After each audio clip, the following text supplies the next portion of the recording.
Hello everyone. Welcome back to my channel HR Talks with Khala.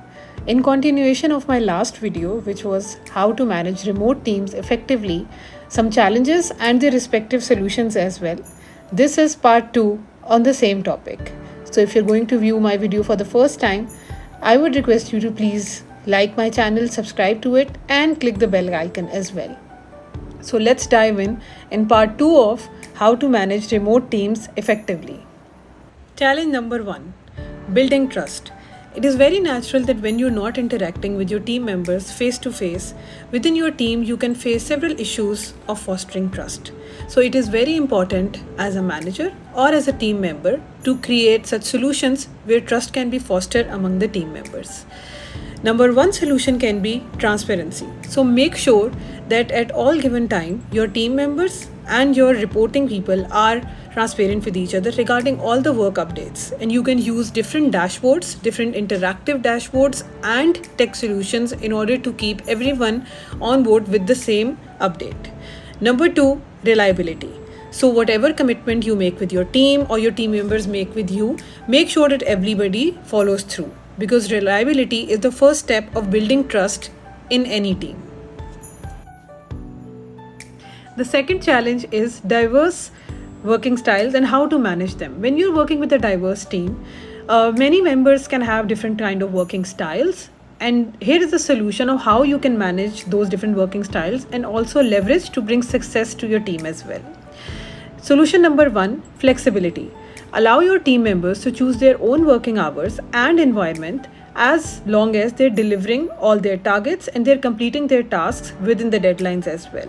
In today's world, the old methods of working on the same timeline is not possible, because now people are located in different geographical locations, in different countries, in different time zones, and it's only going to be beneficial for your team's success that you allow that flexibility to your team members. Solution number 2, personalized approaches. As a manager or as someone who's managing a remote team, tailor your approach according to the working styles of different team members. Some may need a frequent check-in regarding their updates, regarding completion of their targets, and some may prefer to be left alone in order to complete their tasks on time with more autonomy. Challenge number 4, managing the onboarding for remote employees.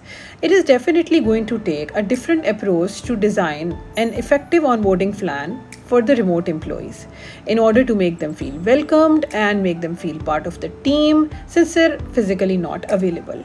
Now, how can you do that? With these 2 tips. First of all, create a comprehensive and structured onboarding plan for the remote employees, which can include virtual sessions to explain the company's mission, vision, and future plans as well. And don't forget to make them understand how their role fit in to the overall business cycle and how their specific role can drive value to the company's success as well. That is very important for a remote employee to understand that their role is adding value to the overall company's success. Then you can also include some very interactive quizzes, question and answers in this session so remote employees feel engaged. Number 2, and I cannot put enough emphasis on this point, which is assigning a mentor to the remote employees. Although mentors are always assigned even if a new joinee is on site or remote, but for remote employees, a little side tip that you can assign them a remote mentor as well, somebody who's working in a remote setup as well, so that person can be able to guide them in a much better way, and a new remote employee will also understand it better from someone who has been in the same shoes, navigated the same challenges, and then definitely is a successful part of the team right now. So here is how you can manage an effective onboarding plan for remote employees. Challenge number 3, ensuring employee engagement for remote teams. Now it can be considerably tough because there is no physical interaction with them, and how do you keep them motivated and engaged can be tough for a few management team members. But here are 2 solutions that I basically try to implement for managing my remote teams. Number one, interactive meetings. So whenever you find a time to conduct those meetings with them, always make sure that those meetings are interactive with polls, with breakout rooms. Always make sure that they switch on their videos. And whenever you're planning any fun activity, I often get this complaint from remote employees that not everybody could play an active part in most of the fun activities that YouTube or many channels tell you. But always make sure while you're planning this activity that maximum of your remote team members are part of those activities and they play an active part. Only then those activities can convert into a successful activity. Number two, recognition programs. So for on-site employees, it's relatively easy that you conduct an award ceremony or praise them. But for remote employees, always make sure that when you're sharing any milestone or celebrating them, do it in a way that they're available. The videos on, they can look at it, and also never forget to send their memento, award or certificate on time, so they may celebrate their achievements on time and understand that they are being respected and valued equally as the on-site employees as well. Challenge number 5, avoiding burnout in your remote team members. It is often noticed that remote team members blur the lines of personal time and work time. And what is the reason? Because they're working from the comfort of their home and they don't have to get up, pack their stuff, and do the commute from office to their homes. So they often spend a lot more time than what is required during the day. So how can you make it better for them, and how can you ensure that they don't get to the stage of burnout? Number one, always set clear boundaries.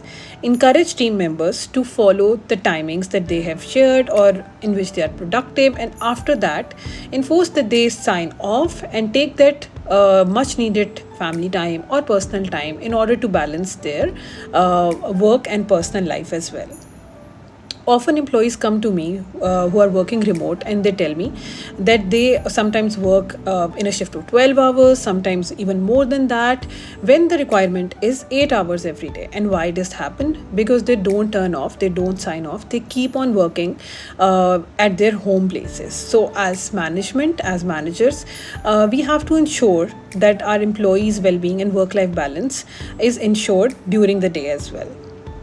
Number two, promote regular breaks for remote team members during the day. Make sure that they are being guided and they are being informed that they can take regular breaks, and they can use different softwares like Slack, like Skype, where they can inform that they are on break, and during their break, other team members or their leads should not be disturbing them. They can take break for their lunch, they can take break for different activities, but make sure that regular breaks are taken. And regular breaks often result in increasing productivity because employees are sitting at one place working consistently. Sometimes they lose their focus, and if they take regular breaks, it will bring their focus back and they can work with much better productivity as well.